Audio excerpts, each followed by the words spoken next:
Orang yang dia beribadah kepada selain Allah Subhanahu wa taala, dia akan senantiasa diikuti oleh ketakutan. Dia ingin mendapatkan keamanan, justru kebalikannya. Dia ingin mendapatkan kemanfaatan, justru kebalikannya yang dia dapatkan. Dia ingin terhindar dari kemadaratan, justru kebalikannya. Ya. Dia ingin mendapatkan izzah, kemuliaan, justru kebalikannya.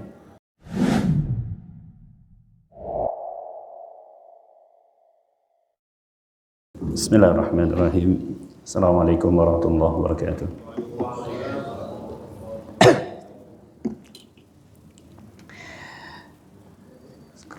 Bismillah, alhamdulillah. Alhamdulillahilladzi hadana lihada wa ma kunna linahtadiya laula an hadana Allah. Asyhadu an la ilaha illallah wahdahu la syarika lah wa asyhadu anna Muhammadan abduhu wa rasuluh.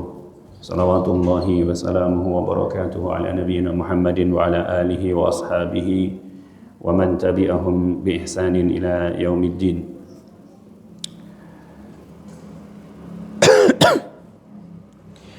Ya ayyuhalladzina amanu taqullaha haqqa tuqatih wa la tamutunna illa wa antum muslimun. Allahumma la ilma lana illa ma 'allamtana. Allahumma 'allimna bima yanfa'una wanfa'na bima 'allamtana wa zidna ilman. Amma ba'du. Bapak dan Ibu rahimani Allah wa iyyakum ajma'in. Alhamdulillah, kita bersyukur kepada Allah Subhanahu wa taala dan memujinya atas nikmat-nikmat yang telah Allah Subhanahu wa taala rizkikan kepada kita semuanya. Dan di antara rizki yang paling agung, di antara nikmat yang paling agung yang Allah karuniakan kepada kita hingga hari ini adalah nikmat iman, nikmat hidayah, nikmat Islam, nikmat menuntut ilmu. Dan ini adalah nikmat yang sangat agung yang tidak Allah Subhanahu wa taala karuniakan kepada setiap hamba-hambanya. Bahkan hanya pada hamba-hamba yang Allah Subhanahu wa taala pilih saja. Salawat dan salam semoga senantiasa tercurahkan kepada Nabi kita Nabi Muhammad SAW dan juga kepada keluarganya, kepada istri-istrinya, para sahabat-sahabatnya serta yang mengikuti mereka dengan baik hingga datangnya hari kiamat. Bapak dan Ibu rahimani Allah wa iyyakum ajmain.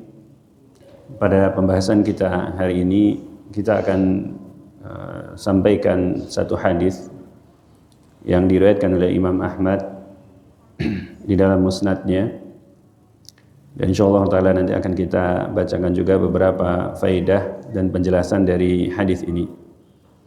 Hadis ini diterima dari seorang sahabat Nabi SAW yang masuk kategori sigharus sahabah, ya, sahabat junior Nabi SAW, karena beliau bertemu dengan Nabi SAW ketika beliau masih kecil, yaitu sahabat Mahmud ibnu Labid al-Ansari radhiyallahu ta'ala anhu.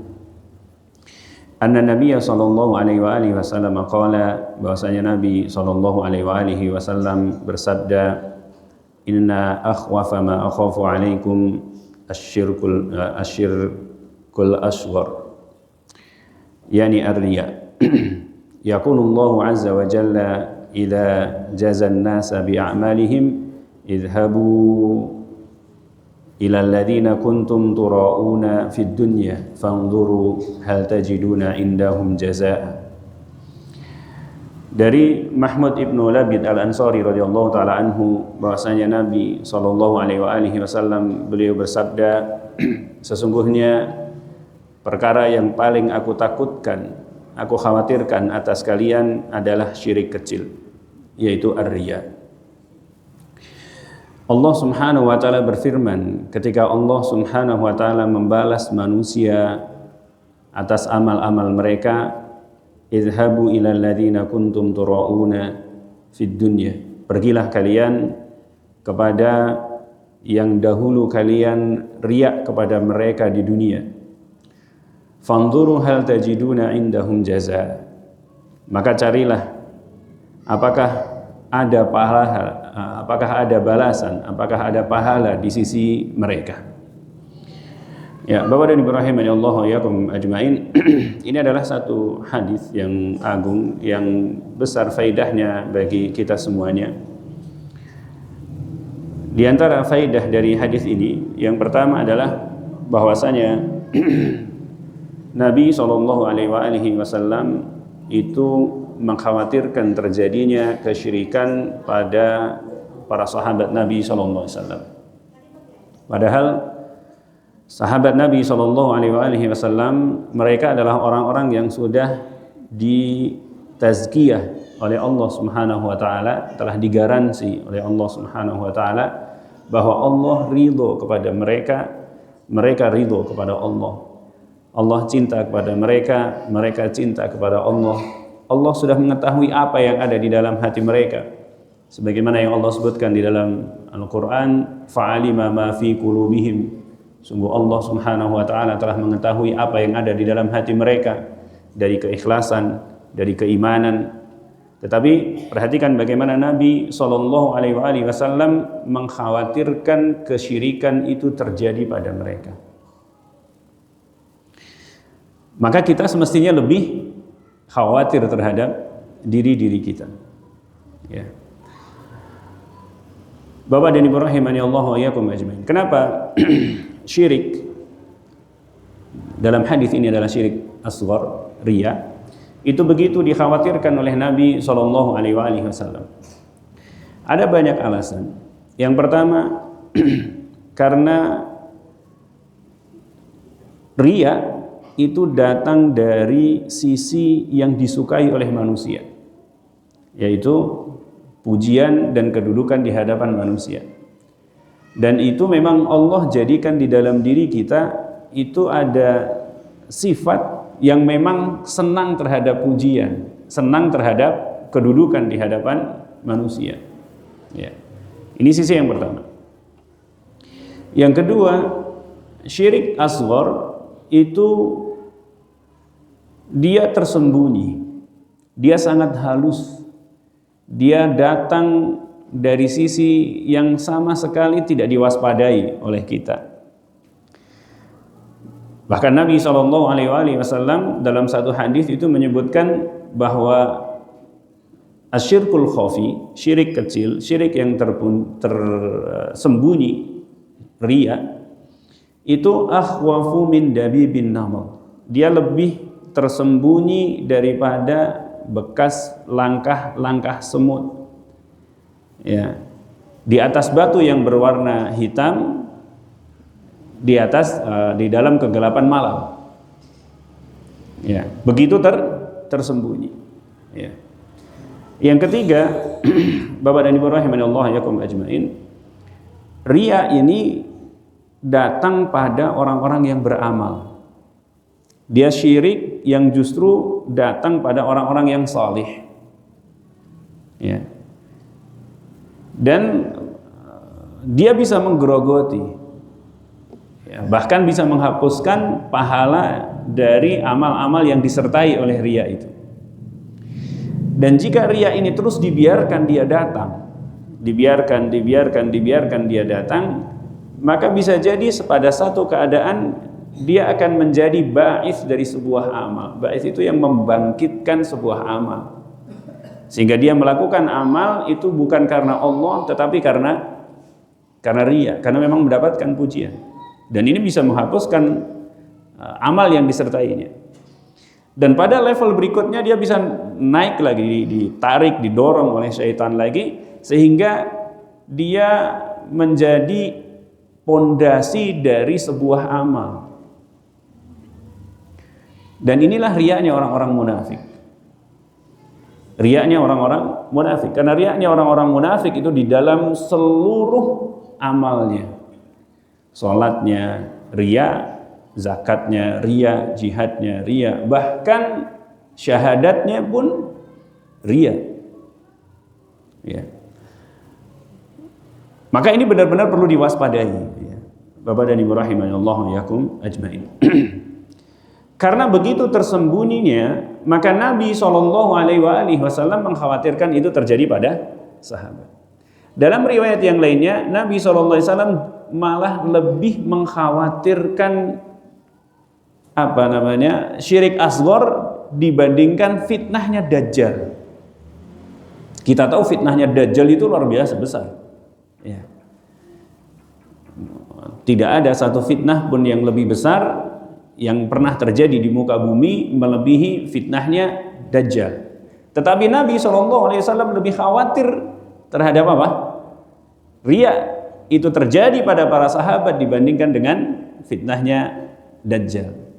Karena fitnahnya Dajjal itu bagi orang-orang yang berilmu, bagi orang-orang yang saleh itu zahir, nampak jelas.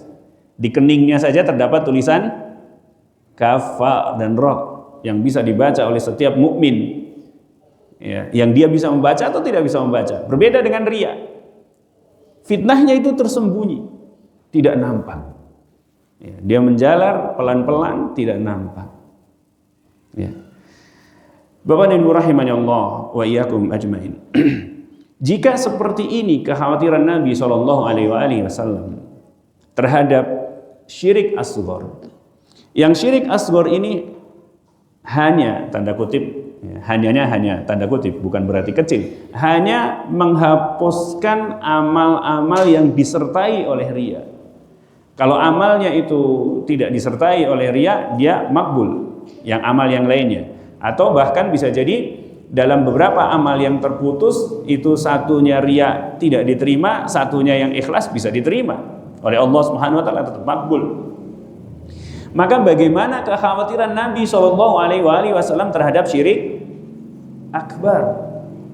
Yang syirik akbar ini bahayanya tentu saja jauh lebih besar daripada syirik asghar. Banyak sekali ayat-ayat dan hadis-hadis yang menunjukkan akan ngerinya syirik akbar. Ya, di antaranya misalnya bahwa syirik akbar, jika seseorang mati dan dia tidak atau belum sempat bertaubat dari syirik yang dia lakukan, maka seluruh amalnya itu akan terhapuskan, seluruhnya tanpa kecuali. Ya. Allah Subhanahu wa taala mewanti-wanti menegaskan kepada Nabi sallallahu alaihi wasallam di dalam Al-Qur'an, la in asyrakta la yahbatanna amaluka. Wahai Muhammad, jika engkau melakukan syirik, yaitu syirik akbar, maka tentu amal-amalmu itu akan terhapuskan. Ya. Ini terhadap pribadi Nabi SAW. Khitabnya itu dengan ka, la in asyrakta la yahbatanna amaluka. Kalau engkau melakukan kesyirikan wahai Muhammad, maka amal-amalmu akan terhapuskan. Ini menunjukkan betapa ngerinya dosa kesyirikan, syirik akbar. Nabi SAW makhluk yang paling Allah Subhanahu wa taala cintai. Ya, makhluk yang terdekat dengan Allah Subhanahu wa taala, itu pun diancam. Ya. Walaupun tentu ini tidak akan pernah terjadi. Ya. Ini yang pertama. Yang kedua, orang yang melakukan syirik akbar itu akan diharamkan masuk surga. Ya. Diharamkan masuk surga. Dan kalau diharamkan masuk surga, pasti tempat kembalinya ke neraka. Ya. Yang ketiganya, dosa-dosanya tidak akan diampuni oleh Allah Subhanahu wa taala. Ini ayatnya sudah jelas, sudah sering kita dengar ya. Ya, innallaha la yaghfiru an yushraka bihi wa yaghfiru ma duna dzalika liman yasha. Ya.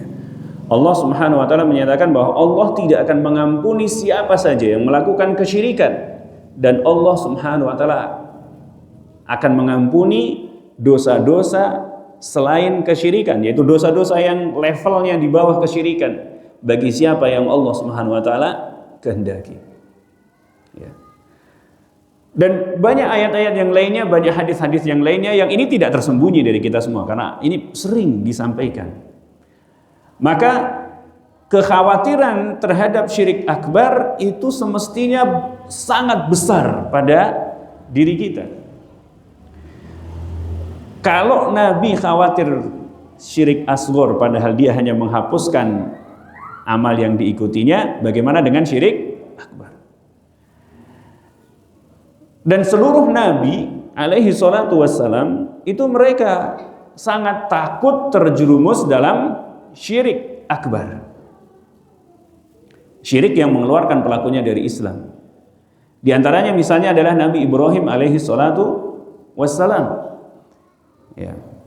Beliau di dalam salah satu doanya beliau mengatakan wajnubni wa baniya an na'budal asnam. Rabbi innahunna adlalna katsiran minan nas. Nabi Ibrahim alaihi salatu wassalam, beliau adalah dikatakan oleh Allah Subhanahu wa taala hanifan. Beliau seorang yang hanif. Hanif itu condong kepada kebenaran, condong kepada tauhid. Ya. Beliau adalah seorang musliman, seorang yang sangat berserah diri kepada Allah Subhanahu wa taala. Ya, beliau adalah ummatan, suri tauladan di dalam agama. Beliau adalah qanitan, orang yang sangat taat kepada Allah. Walam yaku minal musyrikin, dan beliau pun sama sekali tidak termasuk golongan orang-orang yang musyrik. Makanya Nabi Ibrahim alaihi salatu wassalam itu dijadikan sebagai contoh bagi kita atas orang yang telah benar-benar merealisasikan tauhid. Tetapi pada saat yang sama beliau justru berdoa, ya Allah, jauhkanlah aku dan keturunanku dari menyembah patung-patung. Meminta perlindungan dari kesyirikan yang paling nyata, beribadah kepada siapa? Pada patung-patung. Padahal Nabi Ibrahim alaihissalatu wassalam telah menghancurkan patung itu dengan tangannya sendiri. Beliaulah yang menghancurkan patung-patung di kerajaan yang disembah oleh raja dan rakyatnya, oleh kaumnya. Beliau yang menghancurkannya, dan pada saat yang sama beliau meminta perlindungan kepada Allah dari beribadah kepada patung. Selain itu beliau menyebutkan doanya dengan wajnubni, artinya jauhkan aku. Beliau berada di satu tempat dan patung-patung itu di tempat yang lainnya, jauh. Bukan hanya beliau meminta, ya Allah jangan engkau jadikan aku sebagai penyembah berhala, enggak.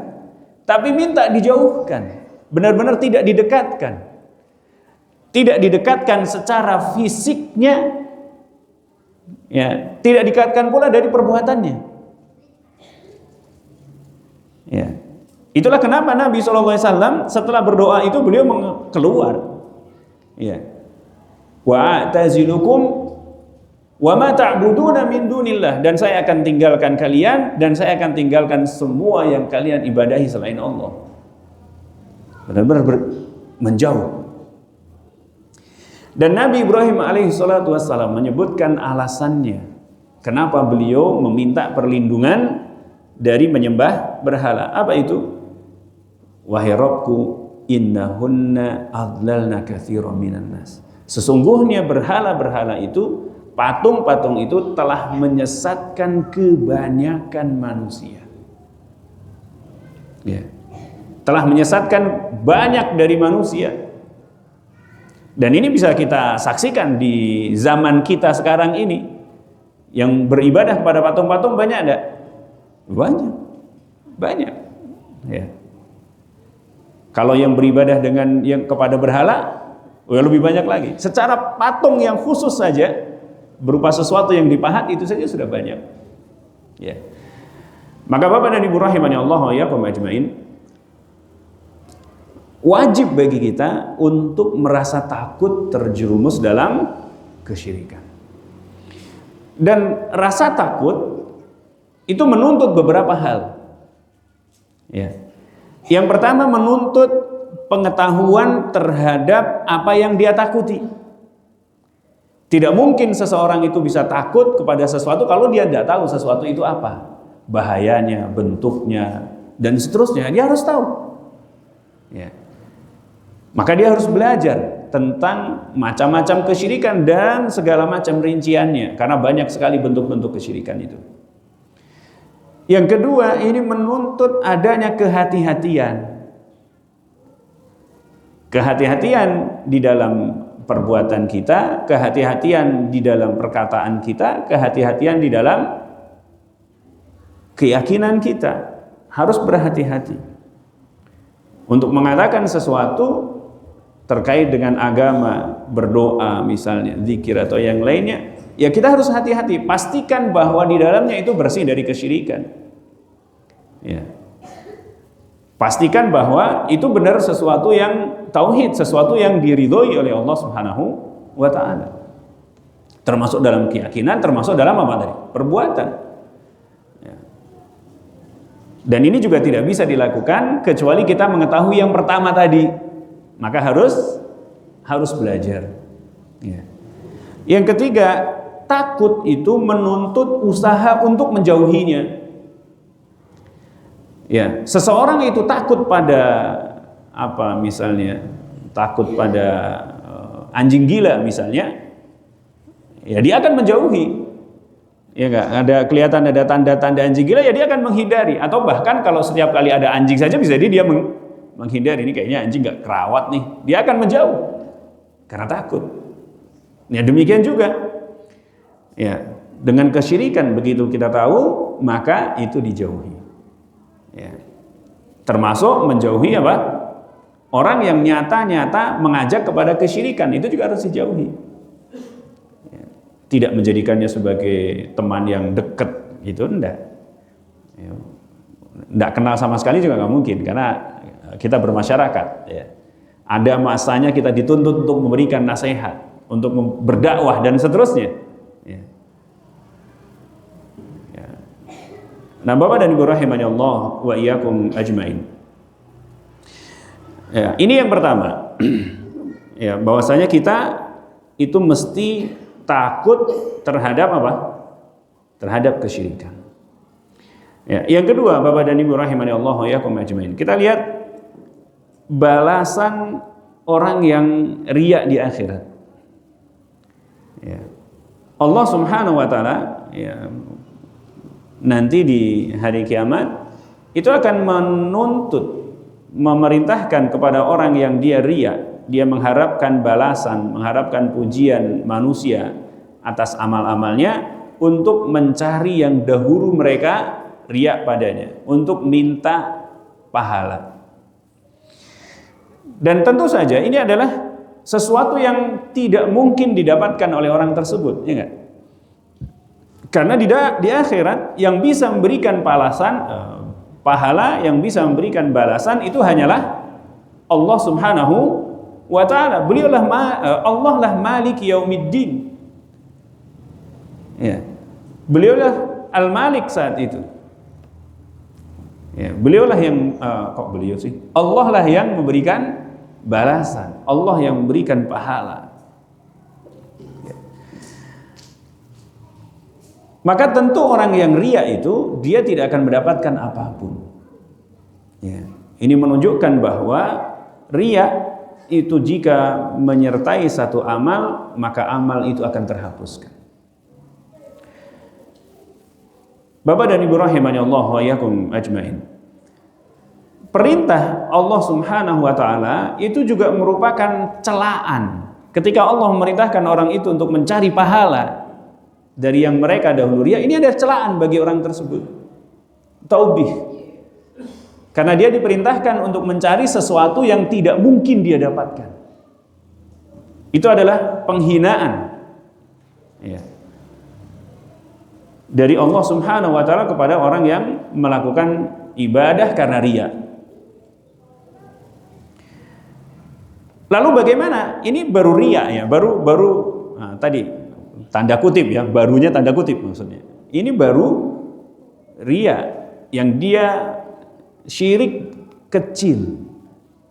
Ya. Bagaimana dengan syirik akbar? Bagaimana dengan orang yang dia berdoa kepada selain Allah, dengan beristighosah kepada selain Allah Subhanahu wa taala, atau dari bentuk-bentuk kesyirikan yang lainnya?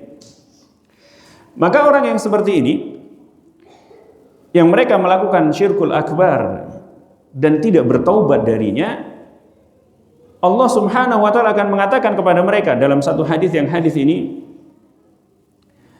dikeluarkan oleh Imam Al-Bukhari di dalam sahihnya, ya, bahwa Allah Subhanahu wa taala nanti di hari kiamat itu akan berfirman kepada orang-orang yang melakukan syirik, yang beribadah kepada selain Allah Subhanahu wa taala, liyattabi kullu ummatin ma kanat ta'budu. Hendaknya setiap umat, setiap orang itu dia mengikuti apa yang dahulu mereka sembah di dunia. Ya. Maka orang yang dahulu di dunia dia beribadah kepada selain Allah, kepada patung-patung misalnya, maka dia akan mengikuti patung-patung itu sehingga dia masuk ke dalam neraka. Ya. Orang yang beribadah kepada Isa alaihi salatu wassalam, orang-orang Nasrani, maka dia akan mengikuti syaitan yang diserupakan dengan Isa ibnu Maryam sehingga masuk ke dalam neraka. Dan seterusnya. Siapa yang dia dahulu beribadah kepada kuburan misalnya, maka akan ditampakkan sehingga dia mengikuti apa yang dia sembah itu masuk ke dalam neraka. Orang yang menyembah orang-orang yang saleh, berdoa kepada mereka, beristighosah kepada mereka dan seterusnya, ya sama. Ya, dia akan mengikuti sesembahannya sehingga dia masuk ke dalam neraka. Ya dan billah. Karena sekali lagi syirik akbar itu menghapuskan seluruh amal tanpa kecuali. Ya, menghapuskan seluruh amal tanpa kecuali. Jika dia tidak bertaubat dari syirik akbar itu. Ya, kalau seandainya dia bertaubat kepada Allah Subhanahu wa taala dari kesyirikan yang dia pernah lakukan, maka ya terhapuskan seluruh dosa-dosanya. Karena Allah Subhanahu wa taala itu menghapuskan seluruh kesalahan. Ya, taubat itu menghapuskan seluruh kesalahan. Ya.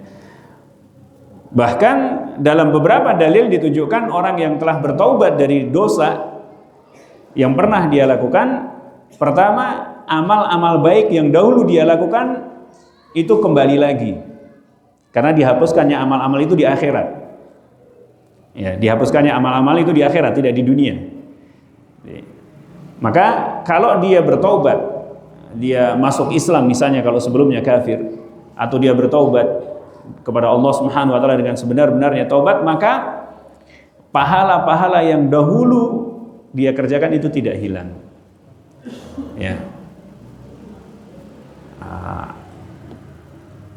Amr ibn al-As radhiyallahu taala anhu, ketika beliau masuk Islam, beliau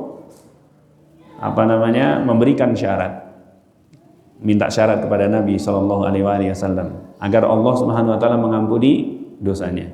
Ada beberapa riwayat, di antara riwayatnya itu Nabi SAW mengatakan, tidakkah engkau tahu atau aslamta ala ma aslafta. Dalam satu riwayatnya dengan kalimat begitu, engkau masuk Islam ala ma aslafta, dengan atau di atas kebaikan-kebaikan yang dahulu telah engkau lakukan. Maksudnya apa? Amal-amal kebaikan yang dia lakukan sebelum masuk Islam itu Allah pulihkan. Ya. Bahkan orang yang bertaubat itu Allah akan gantikan kesalahan-kesalahannya dengan kebaikan. Ya. Dalam surat Al-Furqan Allah Subhanahu wa taala menyatakan, ya, wa man taba wa amana wa amila amalan shalihan faulaika yubaddilullahu sayyi'atihim hasanat. Ya, siapa orang yang dia bertaubat, lalu dia beriman, lalu dia beramal dengan amal-amal yang soleh, maka mereka itulah orang-orang yang Allah akan gantikan kesalahan-kesalahan mereka dengan kebaikan. Ya. Jadi yang semula dicatat sebagai sebuah keburukan diganti dengan kebaikan. Atau maksudnya Allah Subhanahu wa taala akan berikan taufik kepada dia untuk melakukan amal-amal yang jauh lebih banyak daripada amal-amal keburukannya. Nah, Bapak dan Ibu rahimani Allah wa iyyakum ajmain.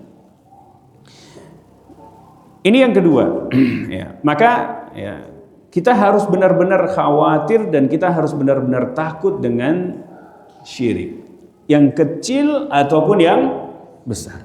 Yang kecil saja akibatnya seperti itu, apalagi yang besar. Ya. Iyadzan billah. Ya, Bapak dan Ibu rahimani Allah wa iyyakum ajmain. Yang ketiga, ya, bahwa di antara hukuman bagi orang-orang yang riya itu adalah Allah Subhanahu wa taala akan berikan kebalikan dari apa yang dia harapkan. Ya. Allah akan berikan kepada dia kebalikan dari apa yang dia harapkan. Seseorang yang riya itu kan mengharapkan pujian di kalangan manusia. Dia juga mengharapkan kedudukan di hadapan manusia. Maka pada kenyataannya dia tidak akan mendapatkan itu. Kalaupun dia mendapatkan itu, maka itu hanya sesaat saja. Bahkan justru kebalikannya, Allah Subhanahu wa taala akan tampakkan perkara-perkara yang dia sembunyikan. Dalam satu hadis Nabi SAW menyatakan, man yura'illahu. Barang siapa yang dia riya kepada manusia, maka Allah Subhanahu wa taala akan tampakkan dari dirinya. Apa yang ditampakkan? Amal-amal keburukan yang dia sembunyikan. Ya. Dia ingin mendapatkan pujian dengan menampakkan amal-amal baik, justru yang ditampakkan adalah amal buruknya. Dan kalau Allah Subhanahu wa taala yang hendak menampakkan amal buruknya, kira-kira ada enggak tempat untuk bersembunyi dari pandangan Allah Subhanahu wa taala? Enggak ada. Enggak ada. Ya.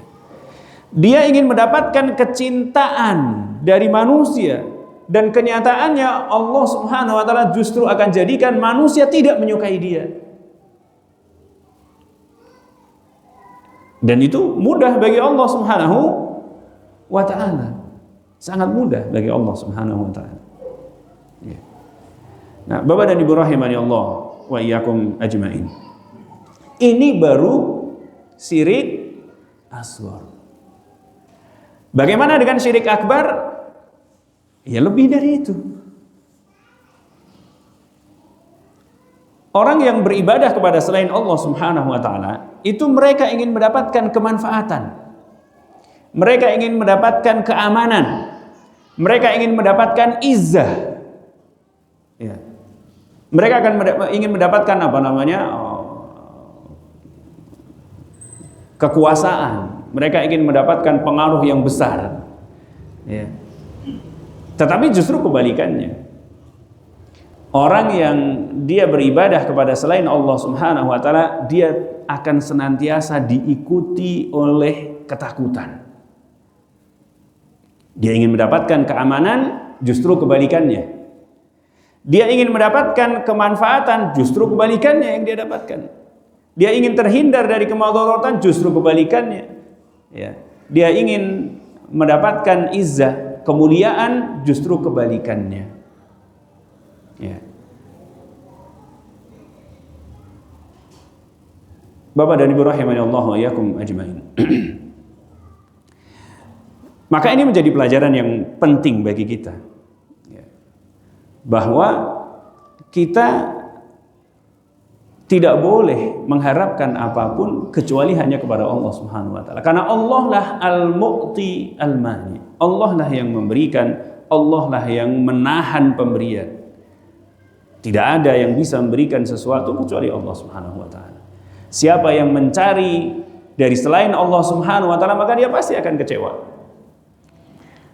Dalam satu hadis, yang hadis ini pernah kita bahas juga dalam bab tentang memakai jimat, ya. Bahwa orang yang dia bersandar kepada sesuatu, maka Allah jadikan orang itu, atau Allah akan serahkan orang itu kepada apa yang dia bersandar padanya. Nabi SAW menyatakan, ya, man tawakkala atau man i'tamada, ya saya lupa hadisnya, ya, wukila ilaihi.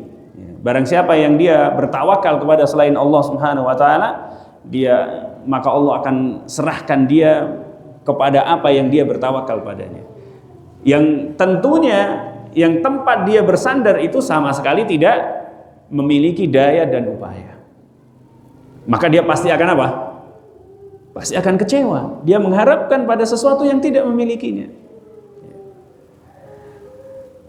Bapak dan Ibu rahimani Allah wa iyyakum ajmain. Selain itu, bahwa dia hanya akan mendapatkan kekecewaan, kebalikan dari apa yang dia harapkan, maka nanti di akhirat apa yang mereka ibadahi selain Allah Subhanahu wa taala itu justru akan mengingkari perbuatan mereka. Allah sebutkan dalam Al-Qur'an, wa yaumal qiyamati yakfuruna bisyirkikum. Dan pada hari kiamat nanti yang disembah selain Allah Subhanahu wa taala, yang diharapkan membela mereka di hadapan Allah Subhanahu wa taala, yang diharapkan memberi syafaat bagi mereka di sisi Allah Subhanahu wa taala nanti pada hari kiamat, justru yakfuruna bisyirkikum. Mereka akan mengingkari kesyirikan kalian. Mereka akan mengingkari peribadahan. Ya. Dan ini disebutkan beberapa contohnya di dalam ayat Al-Qur'an. Misalnya orang-orang yang beribadah kepada Isa bin Maryam, ya, orang-orang Nasrani.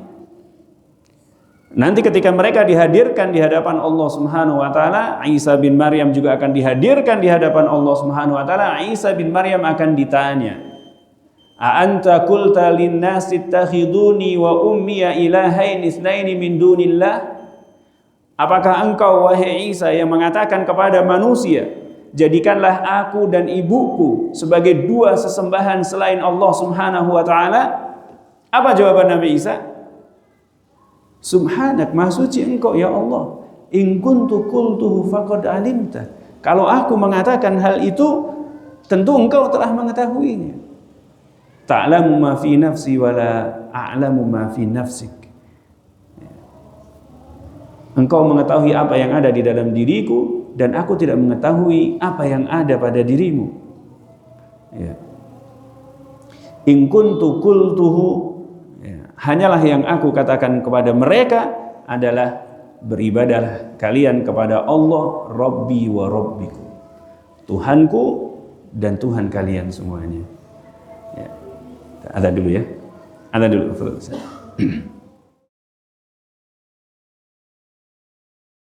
Bismillah, alhamdulillah, wassalatu wassalamu ala rasulillah wa ala alihi wa ashabihi wa mawala, amma ba'du. Ya, Bapak dan Ibu rahimani Allah wa iyyakum ajma'in.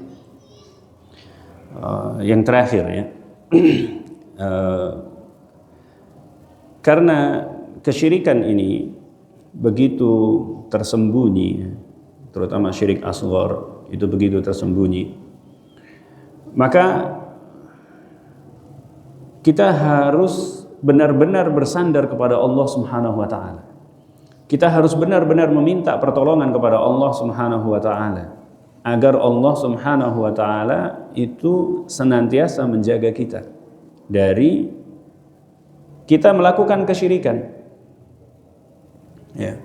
Dan agar Allah Subhanahu wa taala itu mengampuni, memaafkan kesalahan-kesalahan kita termasuk kesyirikan yang bisa jadi kita lakukan itu tanpa kita sadari. Ya, karena sangat mungkin seseorang itu melakukan satu kesyirikan, dia nggak sadar kalau itu adalah syirik asghar misalnya, nggak sadar. Karena syirik asghar ini banyak sekali cabangnya. Ya, banyak sekali cabangnya. Maka ya, Bapak dan Ibu rahimanallahu yakum ajmain, kita harus senantiasa meminta kepada Allah Subhanahu wa taala hidayah dan petunjuk. Bagaimana tadi Nabi Ibrahim alaihi salatu wassalam berdoa kepada Allah Subhanahu wa taala untuk dijauhkan dari beribadah kepada patung, padahal beliau sudah digaransi. Maka tentunya kita lebih layak lagi untuk apa? Untuk meminta perlindungan kepada Allah Subhanahu wa taala. Bahkan Nabi SAW sendiri, beliau pun senantiasa berdoa kepada Allah agar dijauhkan dari kesyirikan. Ya, di antara doa yang dipanjatkan oleh Nabi SAW itu adalah sebuah doa yang ini kayaknya mesti kita dicatat ya. Kemudian dihafalkan ya. Dan mungkin kita baca di dalam sebagian sujud kita atau di tahiyat kita ya, baik tahiyat awal ataupun tahiyat akhir ya. Karena kita benar-benar membutuhkannya. Itu doanya, Allahumma inna na'udzubika an nusyrika bika syai'an na'lamuhu wa nastaghfiruka lima la na'lamuhu. Ya, ini mesti dicatat ini kayaknya. Saya bacain lebih pelan-pelan ya. Allahumma inna, dengan panjang ya, inna na'udzubika an nusyrika bika syai'an na'lamuhu wa nastaghfiruka lima la na'lamuhu. Ya Allah, sesungguhnya kami berlindung kepadamu dari kami menyekutukan Engkau dengan sesuatu yang kami mengetahuinya. Karena sebagian dari bentuk-bentuk kesyirikan kita mengetahuinya. Ya, di antaranya riya tadi misalnya. Ya, wa nastaghfiruka lima la na'lamuhu, dan kami meminta ampun kepada Engkau ya Allah dari apa-apa yang kami tidak mengetahuinya, dari melakukan kesyirikan yang kami tidak mengetahuinya. Ya, karena sekali lagi cabang-cabang kesyirikan itu banyak sekali. Ya. Cabang-cabang kesyirikan itu banyak dan sebagiannya tersembunyi, ya. Sebagiannya tersembunyi. Ya, Bapak dan Ibu rahimanallahu yakum ajmain. Ya, barangkali ini yang bisa disampaikan pada pertemuan kita kali ini. Mudah-mudahan bisa memberikan faidah, pelajaran bagi kita, dan mudah-mudahan menjadi motivasi bagi kita untuk terus mempelajari tauhid, mempelajari kesyirikan, ya, mempelajari tauhid agar kita bisa merealisasikannya dan menjauhi, mempelajari tentang syirik agar kita bisa benar-benar menjauhinya. Allah ta'ala alam wa sallallahu ala nabiyina Muhammadin wa ala alihi wa ashabihi wa man tabi'ahum bi ihsanin ila yaumiddin. Tapi sisa waktu yang ada digunakan untuk tanya jawab. Ya. Ya, ada satu pertanyaan yang sudah masuk ya. Ustadz, bolehkah seseorang berkata ketika orang tua atau kakek atau neneknya meninggal, mengatakan ya orang tuaku sudah bahagia di surga? Ya, Bapak dan Ibu rahimanallahu yakum ajmain. Pertama, saya yakin bahwa orang yang mengatakan ini sedang berhusnudzon, sedang berbaik sangka kepada Allah Subhanahu wa taala, bahwa Allah Subhanahu wa taala pasti akan membalas orang-orang yang beriman dengan apa? Dengan kebaikan. Hal jazaul ihsani illal ihsan. Dan kalau orang tuanya atau kakeknya meninggal dalam keadaan sebagai seorang muslim, maka memang semestinya dia berhusnudzon kepada Allah Subhanahu wa taala, berbaik sangka kepada Allah Subhanahu wa taala, bahwa Allah Subhanahu wa taala akan memperlakukan orang tuanya atau siapapun dari kalangan kaum muslimin yang meninggal dengan baik. Ini yang pertama. Saya yakin ini adalah bentuk husnudzon. Ya, sama seperti perkataan sebagian kita yang mengatakan almarhum kepada orang yang sudah meninggal. Almarhum itu artinya yang dirahmati. Ya. Dan ini hanya dalam bentuk prasangka yang baik atau doa malahan. Ya, bisa jadi ini adalah husnudzon atau doa. Yang kedua, ya, Bapak dan Ibu rahimanallahu yakum ajmain. Tetapi harus diperhatikan bahwa kalimat ini kurang tepat. Karena kalimat ini seakan-akan memastikan bahwa orang yang sudah meninggal ini ada di dalam surga. Padahal ya tidak ada satu orang pun yang mengetahui apakah seseorang itu di dalam surga atau di dalam neraka. Tidak ada yang mengetahuinya. Ya.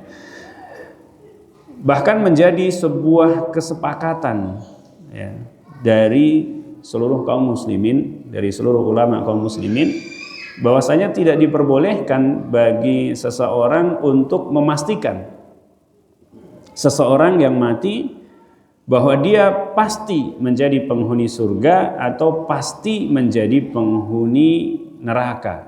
Ini tidak boleh, ya. Kecuali dengan adanya dalil. Ya, karena masuk surga atau masuk neraka itu adalah perkara yang gaib. Hanya Allah Subhanahu wa taala saja yang mengetahuinya. Bahkan Nabi sallallahu alaihi wasallam tidak mengetahuinya kecuali apa yang Allah kabarkan kepadanya. Ya. Maka tidak diperbolehkan bagi kita untuk memastikan kainan man kana, siapapun dia. Ya, kecuali yang jelas ada dalilnya. Ya, misalnya siapa? Abu Lahab, istrinya Ummu Jamil, ya, kemudian yang lain-lainnya, Fir'aun, Qarun, Haman, Namrud, Azar, dan seterusnya, dari apa yang jelas mereka sebagai penghuni neraka. Demikian juga dengan penghuni surga. Ya, kita katakan yang dijamin masuk surga 10 orang dari para nabi seluruhnya, mereka berada di dalam surga. Kemudian 10 orang yang al-mubasysyaruna bil jannah, jelas-jelas disebutkan namanya satu persatu sebagai penghuni surga. Ya, kemudian as-sabiqunal awwalun minal muhajirin wal ansor, orang-orang yang berbaiat di bawah pohon dan seterusnya, ya, di bawah baiatul ridwan. Yang memang jelas ada dalilnya. Adapun yang tidak disebutkan oleh Allah Subhanahu wa taala dan tidak disebutkan oleh Nabi sallallahu alaihi wasallam, maka tidak kita katakan dia pasti penghuni surga sesoleh apapun dalam pandangan kita. Dan seseorang sebagai penghuni neraka sejahat apapun dalam pandangan kita, karena kita tidak pernah tahu, yang pertama nggak pernah tahu akhir kehidupannya dia, ya. Karena Nabi SAW menyatakan bahwa ada salah seorang, ya, inna ahadakum la ya'malu bi amali ahlil jannah hatta yakuna bainahu wa bainaha illa dhira' fayasbiqu alaihil kitab fayamalu bi amali ahlin nar fayadkhuluha. Ya. Sungguh seseorang itu dia benar-benar melakukan amal-amal yang dari amal-amal surga sampai jarak dengan surga itu hanya satu hasta. Ya. Fayasbiqu alaihil kitab, tetapi takdir mendahului dia, lalu dia beramal dengan amalan ahli neraka, lalu dia masuk ke dalam neraka. Dan demikian juga sebaliknya. Nah, penjelasan dari hadis ini bahwa beramal dengan amalan ahli surga itu adalah fima yabdu indan nas, apa yang tampak di sisi manusia sebagai amal-amal ahli surga, tapi ternyata akhir kehidupannya tidak di atas amalan ahli surga. Demikian juga kebalikannya, ya. Maka tidak boleh. Kalaupun mengatakan seperti ini, maka katakanlah insya Allah sebagai bentuk husnudzon kepada Allah Subhanahu wa taala. Kita katakan insya Allah karena kita lihat selama kehidupannya sebagai orang-orang yang saleh. Insya Allah dia akan mendapatkan balasan yang terbaik di sisi Allah dan seterusnya. Ya.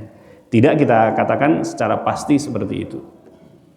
Maka ya, termasuk dalam bagian ini, ya, misalnya mengatakan dia sudah istirahat dengan tenang di kuburnya, ya belum tentu. Kita tidak tahu, bisa jadi bukan istirahat, tambah capek, ya enggak? Bisa jadi dia tambah capek, ya. Karena ditanya sama malaikat nggak bisa jawab. Ya. Yang kedua, Bapak dan Ibu rahimani Allah yakum ajmain, kita tidak tahu apa yang ada di dalam hati seseorang. Apakah dia melakukan amal itu karena Allah Subhanahu wa taala atau dia melakukan amal itu karena nifaqan, karena kemunafikan? Kan kita tidak tahu apa yang ada di dalam hati manusia. Ya, walaupun kita diperintahkan untuk menghukumi secara zahirnya, tetapi akibat balasan dari amal-amalnya itu kita tidak pernah tahu. Apakah amalnya diterima atau tidak, kita juga tidak tahu. Ya, maka kita tidak boleh memastikan bahwa seseorang itu pasti bahagia di sana sekarang dan juga atau pasti sengsara, ya, tidak bisa dipastikan. Kemudian yang ketiga, ya Bapak dan Ibu rahimanallah yakum ajmain, saat ini tidak ada satu orang pun yang sudah masuk surga. Ya, ini sisi ketiga dari kesalahannya, sisi kedua dari kesalahan dalam kalimat ini, bahwa pada hari ini belum ada satupun yang masuk ke dalam surga dari penduduk dunia, maksudnya. Itu enggak ada. Karena seluruh manusia yang sudah meninggal terlebih dahulu dari kita, semuanya masih di alam barzakh. Mereka masih menunggu sampai nanti dibangkitkan oleh Allah Subhanahu wa taala. Ya. Bagaimana menunggunya? Ya, sebagian yang menunggu di dalam kenikmatan di antara taman-taman surga, atau dia menunggu di satu jurang di antara jurang-jurang neraka. Tapi belum masuk. Termasuk orang-orang yang sudah dikabarkan bahwa Rasulullah SAW melihat mereka berada di dalam neraka. Itu maksudnya nanti di hari kiamat mereka akan seperti itu keadaannya. Ya. Ada beberapa orang yang dikabarkan secara khusus bahwa dia sudah di dalam neraka. Itu maksudnya nanti di hari kiamat, bukan sekarang. Wallahu taala alam. Maka ganti kalimatnya ya. Dengan kalimat doa. Itu lebih baik.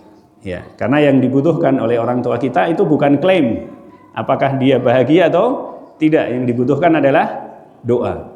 Maka kita katakan rahimahullah kalau laki-laki, atau rahimahullah, semoga Allah memaafkannya, semoga Allah menyayanginya, dan seterusnya dari kalimat-kalimat doa.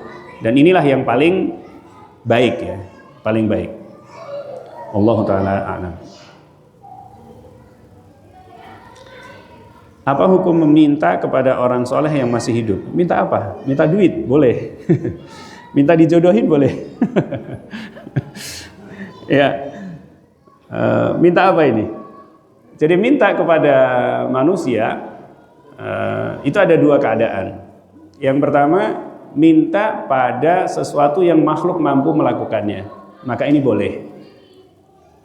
Minta dicariin jodoh misalnya, boleh. Boleh. Minta didoakan, boleh gak? Boleh. Ya, karena dia memang mampu melakukannya. Ya, secara umum makhluk mampu melakukannya, maka ini tidak menjadi masalah. Ya, tapi kalau minta uang, para ulama menyebutkan bahwa hukum asal minta dari bagian dunia itu kadun ya, hukum asalnya adalah tercela. Kalau yang bagian yang kedua adalah meminta sesuatu yang secara umum makhluk tidak mampu melakukannya. Misalnya minta dimasukkan ke dalam surga, ya nggak bisa, jelas, karena pintunya tidak ada pada dia. Ya, minta untuk diberi syafaat, nanti kasih saya syafaat ya, nggak boleh juga, karena belum tentu dia diizinkan untuk memberi syafaat. Syafaat itu hanya milik Allah Subhanahu wa taala. Ya, minta apa lagi? Minta agar disembuhkan dari penyakit. Nah, ini hanya Allah Subhanahu wa taala saja yang mampu. Maka ini nggak boleh. Jadi minta pada perkara-perkara yang hanya Allah saja yang mampu melakukannya pada manusia atau pada makhluk secara umum, itu tidak boleh. Dan itu masuk kategori syirik akbar. Nah, yang kedua, dan yang sudah meninggal. Mestinya bukan dan, mestinya atau ya. Atau yang sudah meninggal. Kalau minta sama yang sudah meninggal dunia, maka yang pertama nih, minta dari hajat-hajat dunia, maka ini syirik. Karena pada asalnya orang yang sudah mati itu tidak bisa melakukan apapun. Ya, jangankan ini, dia butuh untuk menutup matanya saja sendiri nggak bisa. Harus ditutupin sama orang yang masih hidup. Untuk nutup matanya sendiri aja nggak bisa. Bagaimana dia bisa memberikan yang lain-lainnya? Ya. Maka minta apapun kepada yang sudah mati, ini baik yang makhluk mampu melakukannya, apalagi yang makhluk tidak mampu melakukannya, maka ini adalah kategorinya syirik. Ya. Yang kedua, minta didoakan oleh orang yang sudah mati. Ya, minta didoakan oleh orang yang sudah mati. Maka di sini juga ada beberapa keadaan. Keadaan yang pertama, minta didoakan oleh orang yang sudah mati, sedangkan orang yang sudah mati itu jauh dari dirinya. Misalnya minta didoakan oleh Umar bin Khattab. Kita ada di sini, Umar bin Khattab ada di mana? Kuburannya ada di Madinah. Maka ini syirik. Ini adalah syirik akbar. Karena secara tidak langsung dia meyakini bahwa Umar maha mendengar. mendengar permintaan dari jauh, dan itu hanyalah milik Allah Subhanahu wa taala saja. Itu adalah sifat yang hanya dimiliki oleh Allah. Kemampuan mendengar dari jarak jauh. Ya. Yang kedua, kalau mintanya di sisi kuburan orang itu. Ya. Wahai fulan, tolong doakan saya. Tapi dia ada di sisi kuburannya. Ngomongnya dengan suara yang keras. Ya, bukan ngomong dalam hati. Kalau ngomong dalam hati syirik juga, karena secara tidak langsung dia meyakini bahwa yang dikubur itu mengetahui yang gaib, yang apa dari dalam hatinya. Dia berteriak misalnya, ya, wahai Syekh fulan, atau wahai Habib fulan, atau ajengan fulan, tolong mintakan kepada Allah agar Allah memaafkan saya. Misalnya begitu. Tapi di sisi kuburan, ya. Maka di sini khilaf di kalangan para ulama. Pendapat pertama mengatakan bahwa orang ini telah melakukan syirik akbar. Ya. Karena permintaan dia untuk didoakan itu adalah doa. Dia minta itu adalah doa. Karena dakwah itu kan menyeru, meminta. Ya. Dan banyak ulama yang berpendapat juga tentang ini. Misalnya Syekh Shalih Al-Utsaimin rahimahullah taala, dan banyak lagi yang lainnya masuk kategorinya adalah syirik akbar. Kemudian yang kedua, pendapat yang kedua menyatakan bahwa ini adalah termasuk bid'ah, syirik asghar yang bisa mengantarkan kepada syirik akbar. Ya. Dan ini banyak, Syekhul Islam Ibnu Taimiyah, Ibnu Qayyim Al-Jauziyah, ya, Syekh Muhammad bin Abdul Wahhab dalam sebagian pendapatnya itu menyatakan ini syirik asghar yang membawa pada syirik akbar. Kenapa masuk kategorinya?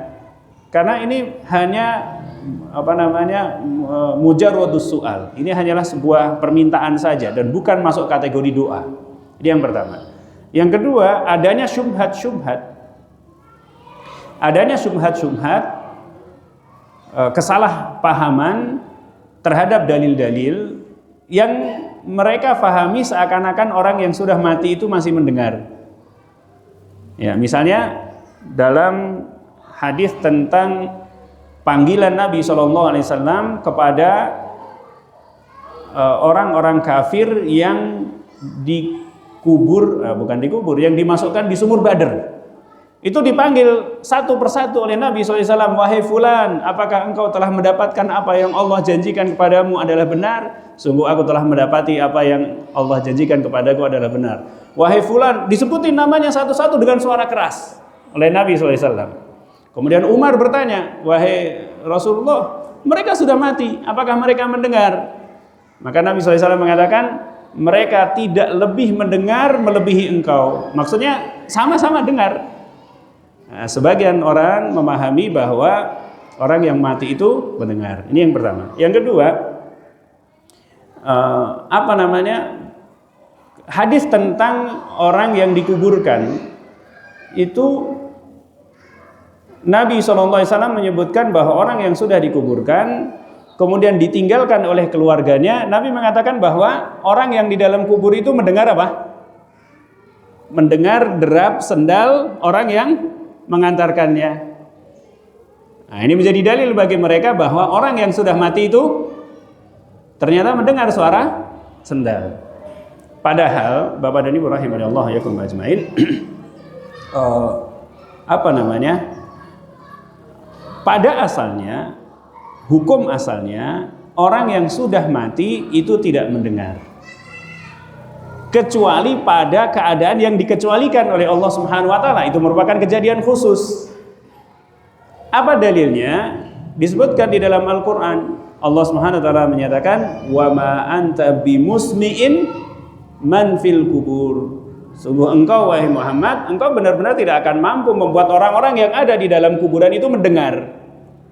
Maka ini kan umum, bahwa hukum asalnya semua yang ada di dalam kubur itu tidak mendengar. Allah Subhanahu wa taala juga menyebutkan di dalam Al-Qur'an, ya, in tad'uhum la yasma'u du'aakum walau sami'u mastajabu lakum. Ya. Kalau engkau seru mereka, maka mereka itu tidak mendengarmu. Kalau seandainya mereka mendengar, maka mereka pun tak bisa mengabulkan permintaanmu. Ini menunjukkan bahwa orang yang sudah mati itu juga tidak bisa mendengar. Ini hukum asalnya. Kemudian yang ketiga, perkataan Umar bin Khattab radhiyallahu ta'ala anhu kepada Rasulullah, wahai Rasulullah, apakah mereka mendengar ucapanmu?